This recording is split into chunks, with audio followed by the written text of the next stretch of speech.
কলকাতা থেকে মাত্র 15 টাকায় চলে এলাম মিশরীয় সভ্যতার এক অপূর্ব নিদর্শনের সামনে। এখানে আসলে মনে হবে বিদেশের কোনো গ্রামের গির্জায় আপনি চলে এসেছেন। গ্রাম্য পরিবেশে সবুজের মধ্যে আসলে চোখ এবং মনের কিন্তু আলাদাই একটা প্রশান্তি আসে। এখানে রয়েছে বেশ কিছু কটেজ, আম হয়ে রয়েছে একদম হাতের নাগালে। আশেপাশে প্রচুর খাওয়ার দোকান রয়েছে, একদম পুরনো আমলের জমিদার বাড়ির মতো। কেউ যদি থাকতে চান, এখানে এসে নাইট স্টে করতে চান, তাহলে কিন্তু এখানে থাকতে পারবেন। বংটোটো কোম্পানির নতুন আরেকটি ফ্রেশ ভিডিওতে আমি সোমেন জানাই আপনাকে স্বাগত।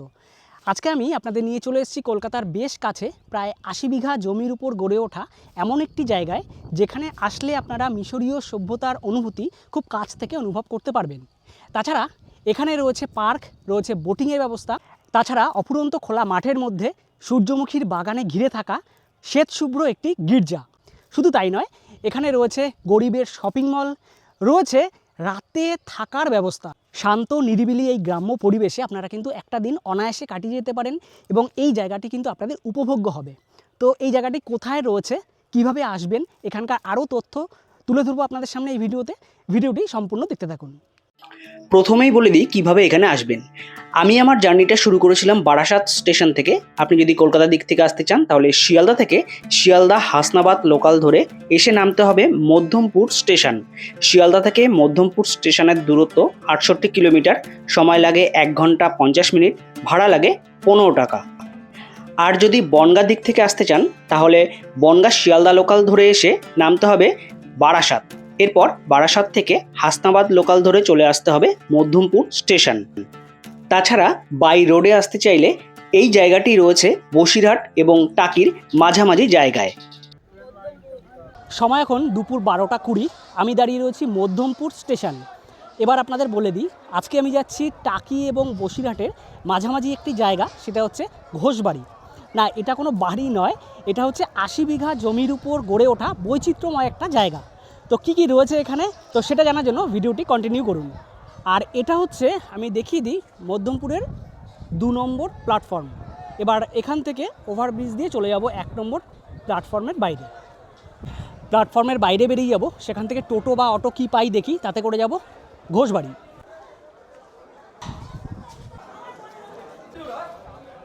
1 নম্বর প্ল্যাটফর্মের বাইরে চলে আসলাম। এখানে থাকে হচ্ছে টোটো, এই জায়গাটায় টোটো থাকে। কিন্তু বিষয় যেটা হলো সেটা হচ্ছে, আজ এখানে একটি মিটিং হওয়ার দরুন কোনো টোটোই নেই, ফলে এখান থেকে টোটো পাচ্ছি না ঘোষবাড়ি যাওয়ার জন্য। এখান থেকে 10 মিনিটের মতো হেঁটে মেন রোডে যাব, সেখান থেকে টোটো ধরবো। তবে আপনারা যদি পরে আসেন, তাহলে কিন্তু এখান থেকেই টোটো পেয়ে যাবেন ঘোষবাড়ি যাওয়ার জন্য। টোটোতে এখান থেকে ঘোষবাড়ি পর্যন্ত ভাড়া নেয় 15 টাকা, সময় লাগে 20-25 মিনিটের মতো।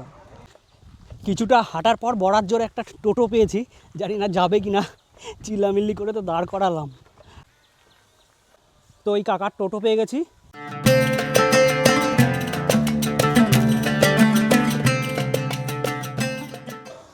চলে এলাম ঘোষবাড়ির সামনে, সময় লাগলো 15 মিনিটের মতো, ভাড়া নিল 15 টাকা। আর এই হচ্ছে ঘোষবাড়িতে ঢোকার এন্ট্রান্স।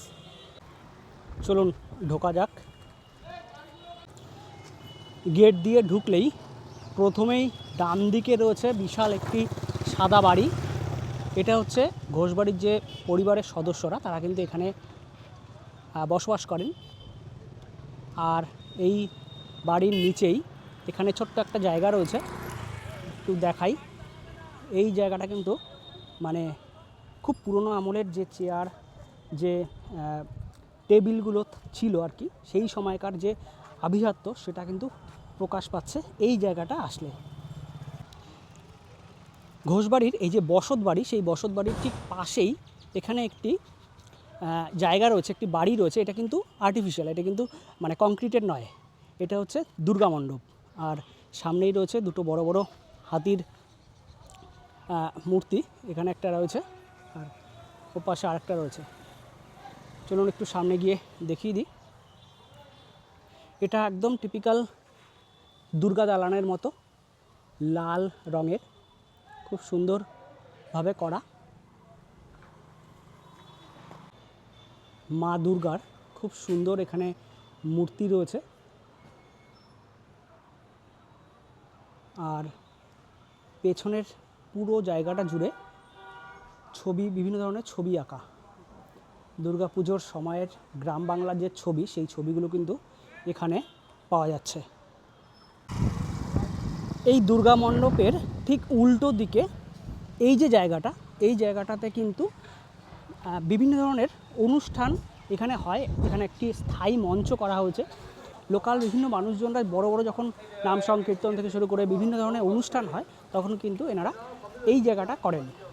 এর ঠিক পাশেই রয়েছে ঘোষবাড়ির অন্নদান। এখানে কিন্তু ক্ষুধার্ত মানুষদের বিনামূল্যে অন্ন সেবা করানো হয় দুপুরে, প্রত্যেক দিন কিন্তু এটা চলে। এবার চলে যাব সামনের দিকে। সামনের দিকে অনেক কিছু দেখার জিনিস রয়েছে। চলে এলাম ঘোষবাড়ি যে প্রধান অফিস, সেই অফিসের সামনে। অফিসের পাশেই যে পুরনো ঘোষবাড়ি রয়েছে, এখানে ঘোষবাড়ির সদস্যরা থাকতেন আগে। এটা একটু দেখিয়ে দিই, একদম পুরনো আমলের জমিদার বাড়ির মতো। এটা কিন্তু কনস্ট্রাকশন প্রায় কমপ্লিট। হ্যাঁ, এখানেও দুটো রুম। আর পুরো বাড়িটা একদম এখানে আসলে আপনারা কিন্তু সেই পুরনো আমলের জমিদার বাড়িতে থাকার একটা ফিলিংস পাবেন। ভেতরটা এখনও গোছগাছ চলছে। তো এরকম কিন্তু পরপর নিচে দুটো উপরে দুটো ঘর রয়েছে। ও আচ্ছা, এই ঘরটায় কিন্তু খাট রাখা হয়েছে। এই যে সেই পুরনো আমলের নিয়ার দেওয়া, সম্ভবত নিয়ার বলে এগুলোকে, মশারি টানানো যায় সেরকম খাট। এখানে বড় একটা ড্রেসিং টেবিল। এই যে রুমগুলো, এই রুমগুলো আর কিছুদিন পর থেকেই কিন্তু সাধারণ মানুষদের জন্য ওপেন করে দেওয়া হবে। কেউ যদি থাকতে চান, এখানে এসে নাইট স্টে করতে চান, তাহলে কিন্তু এখানে থাকতে পারবেন। তবে রুম রেট সেগুলো এখনও ধার্য করা হয়নি, কিছুদিন পর থেকে সেগুলো কিন্তু চালু হবে। আমি একটু শুনে নেব ঘোষবাড়ির যে অফিস রয়েছে, এখানে একজন দাদা রয়েছেন। এখানকার যে কটেজগুলো রয়েছে, সেই কটেজগুলোর অ্যাকোমোডেশন এবং কেমন কি রুম রেট রয়েছে সেটা সম্পর্কে। যে রুম রেন্টটা হচ্ছে আপনার 24 আওয়ারের জন্য হচ্ছে 2000 টাকা, যেটা টোটালি এসি। আর রুমের আপনার মাপ হচ্ছে 18x16। এগুলো কটেজ সিস্টেম, যেহেতু সেই হিসাবে 7x6 খাট একটা ফ্যামিলির জন্য।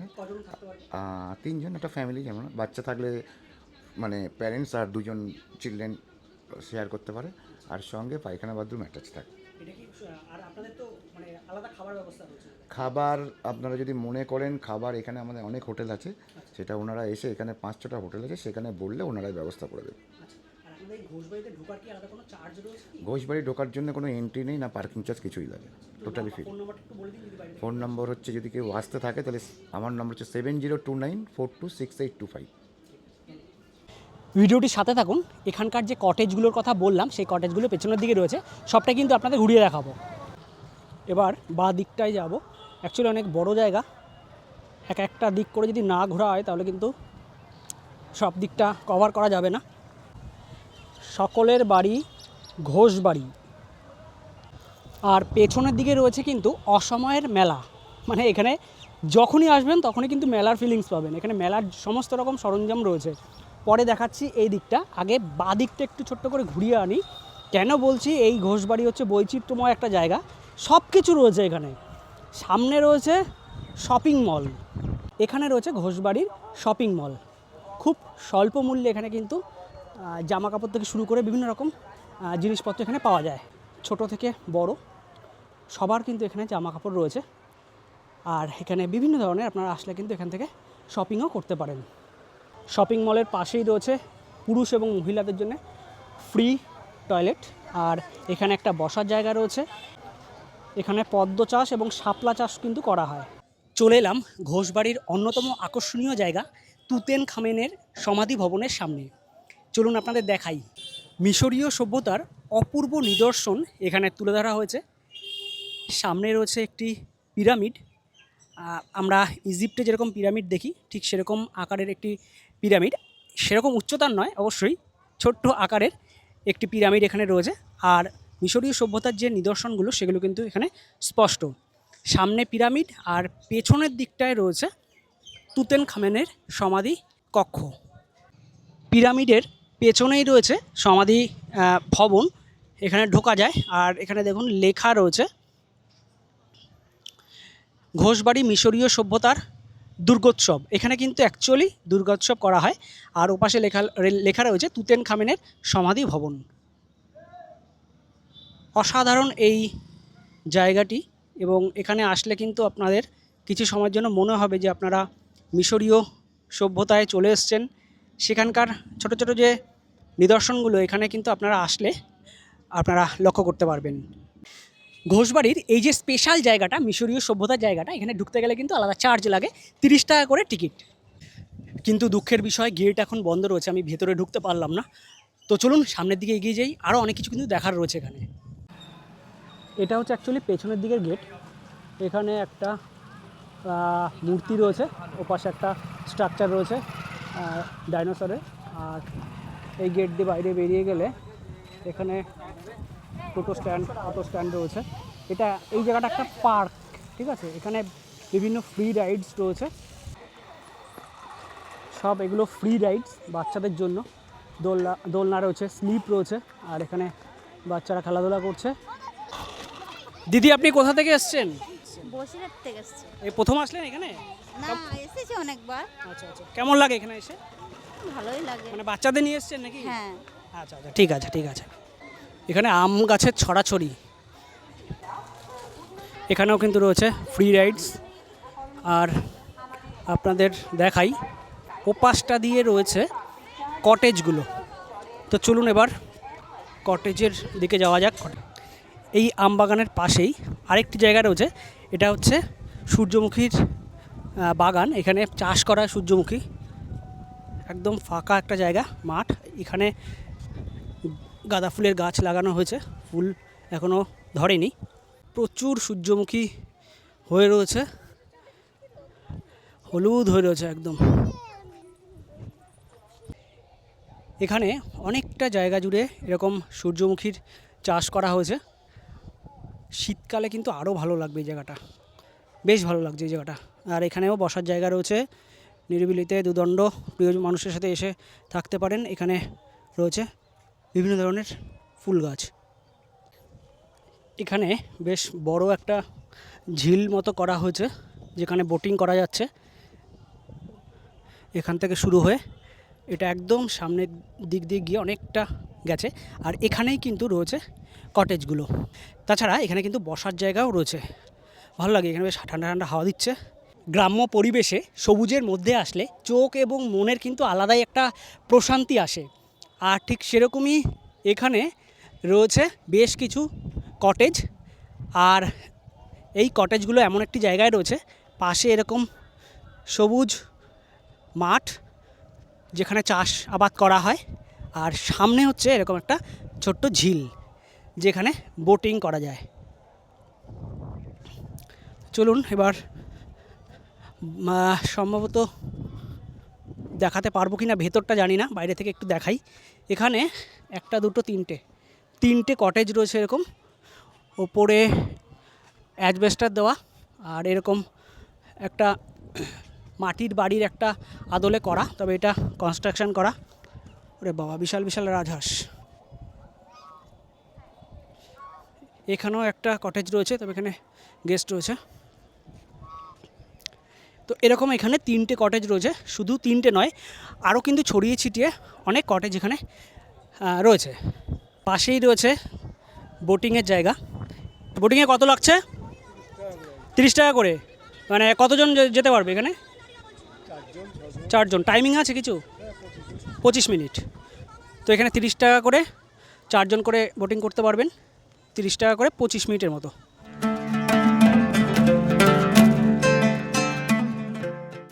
এর ঠিক সামনেই রয়েছে একটি আম বাগান। এখানে অ্যাকচুয়ালি যেটা হয়েছে, সেখানে পাশে মিটিং চলছে বলে এখানে অনেক লোকজন, কিন্তু আপনারা যদি অন্য সময় আসেন, এই জায়গাটার কিন্তু যে শান্ত নিরিবিলি পরিবেশ, যে গ্রাম্য পরিবেশ, সেটা কিন্তু আপনারা উপভোগ করতে পারবেন। এখানে না এসে পারলাম না এই কারণেই, দেখুন আম হয়ে রয়েছে একদম হাতের নাগালে, কত আম। অনেকেই আছেন পার্সোনাল গাড়ি নিয়ে আসেন, তো তাদের ক্ষেত্রে কিন্তু পার্কিংয়ের জায়গাও এখানে রয়েছে। আপনাদের দেখিয়ে দিই, মেন গেট দিয়ে ঢোকার পর বাঁ দিক দিয়ে চলে আসবেন। বাঁ দিক দিয়ে চলে আসলে এই যে মেলা মতো জায়গাটা, এখানে রয়েছে কিন্তু পার্কিংয়ের জায়গা। এই যে অপূর্ব একটা জায়গায় আসলাম। এই ঘোষবাড়ির গ্রাউন্ডের মধ্যেই রয়েছে ঘোষবাড়ি গির্জা। খোলা মাঠের মধ্যে অপূর্ব লাগছে, অপূর্ব। চলুন সামনে থেকে দেখাই। দুদিকে প্রচুর সূর্যমুখী গাছ এবং সূর্যমুখী হয়ে রয়েছে। মাঝখান থেকে এই রাস্তাটা চলে গেছে চার্চের কাছে। অপূর্ব লাগছে এই জায়গাটা, অপূর্ব লাগছে।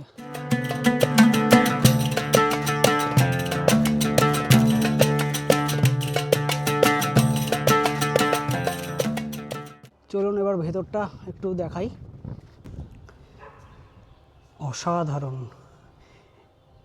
এখানে আসলে মন শান্ত হয়ে যাবে। একদম নিরিবিলি, সামনে যিশুর মূর্তি রয়েছে, কি দারুণ লাগছে। প্রথমেই বলেছিলাম খোলা মাঠের মধ্যে সূর্যমুখী ফুলে ঘেরা এই গির্জা, আর অসাধারণ লাগবে। এই জায়গাটায় আসলে কিন্তু আপনার অনেকটা সময় কেটে যাবে। দেখুন কি অপূর্ব। এই জায়গাটা কিছুক্ষণ না বসলে হবে না, এত পিসফুল জায়গা। একদম পেছনের দিকে যেহেতু লোকজন নেই, চিৎকার চিল্লামিল্লি নেই, শান্ত। কি অমিতদা, কেমন লাগছে? আরে যা গরম, আর গরমের মধ্যে সবথেকে পজিটিভ সাইড হচ্ছে এখান দিয়ে একটা হাওয়া পাস হচ্ছে না, এখানে না বসে পারলাম না, এখানেই বসে পড়েছি। সত্যি। মূলত যত বেলা গড়ায় বিকেল থেকে এখানে লোকের সংখ্যা কিন্তু বাড়ে। বিকেল থেকে সন্ধ্যা পর্যন্ত মোটামুটি এখানে লোকজন কিন্তু গমগম করে। এলাকা এবং দূর থেকেও লোকজনরা এখানে আসেন এবং এখানকার যে পরিবেশ, সেই পরিবেশ কিন্তু উপভোগ করেন। এখানে জায়গায় জায়গায় কিন্তু ছোটো ছোটো এরকম খাবারের স্টল, ক্যাফে টাইপের রয়েছে এবং এখানে বসার জায়গাও রয়েছে। ছোট ছোট এরকম একটা জায়গা রয়েছে এখানে, তার পাশে এরকম জায়গা রয়েছে। কি কি পাওয়া যাচ্ছে আপনাদের এখানে? মোমো আছে, মোমো হবে, ললিপপ হবে, পকোড়া হবে, লেগ হবে, উইংস হবে। এখানে রয়েছে বাচ্চাদের রাইডস, ঘোষবাড়ি ড্রাগন ট্রেন। এখানে রয়েছে নাগরদোলা। এগুলো সন্ধ্যার পরে এই জায়গাটা কিন্তু একদম জমে যায়। কাছে দূরের প্রচুর মানুষজনরা কিন্তু এখানে ভিড় জমায়। এই রাইডসগুলো কিন্তু এখন দুপুরবেলা বলে বন্ধ রয়েছে, সবকটা কিন্তু সন্ধ্যের পর খুলে যাবে। এখানে একটা আলাদাভাবে জায়গায় করা হয়েছে ঘোষবাড়ি কিডস জোন। এখানে বাচ্চাদের বিভিন্ন অ্যাক্টিভিটিস রয়েছে, তবে সেটাও বন্ধ। এগুলো সব কিন্তু সন্ধ্যের পর থেকে খুলে যায়। বিভিন্ন রকম এখানে ভেতরে রাইডস রয়েছে। সময় এখন প্রায় 2টো, আর আজকে লাঞ্চ করব ঘোষবাড়ির এই যে অন্নদান কমপ্লেক্স বা অন্নদান ভবন রয়েছে সেখানে। ঘোষবাড়ির এই যে অন্নদান ভবন রয়েছে এখানে কিন্তু শুধুমাত্র আজকের জন্য না, এখানে প্রতিদিন প্রায় 200-250 জন মানুষকে কিন্তু বিনামূল্যে খাওয়ানো হয়। প্রথমে ডাল দেওয়া হলো, ভাত অল্প অল্প, এরপর দেওয়া হচ্ছে সোয়াবিন আর আলুর তরকারি।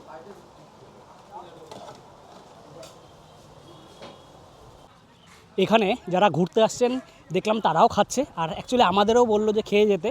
খেয়ে নিলাম, ডাল ভাত তরকারি সহযোগে খুব ভালো খেলাম। তাছাড়া আশেপাশের শ্রমজীবী মানুষ যারা আছেন তারাও কিন্তু এখানে দুপুরে অন্নসেবা করেন। যাই হোক, মানুষকে খাওয়ানো, আর বিশেষ করে প্রত্যেক দিন 200 থেকে 250 জনকে খাওয়ানো চারটেখানি কথা না। দারুণ লাগলো এই কনসেপ্টটা। সাধারণ মানুষকে, দরিদ্র মানুষকে খাওয়ানোর এই যে ব্যাপারটা সত্যিকারে খুব প্রশংসাযোগ্য এবং এই ঘোষবাড়ির জন্য খুব ভালো লাগলো। যাই হোক, ঘোষবাড়ির সমস্ত তথ্য আপনাদের সামনে তুলে ধরলাম। কেমন লাগলো ভিডিওটি অবশ্যই কমেন্ট করে জানাবেন। যদি ভালো লেগে থাকে লাইক করে দেবেন, আর আমাদের চ্যানেলে নতুন হয়ে থাকলে চ্যানেলটি সাবস্ক্রাইব করে পাশের বেল বাটনটি প্রেস করে রাখবেন।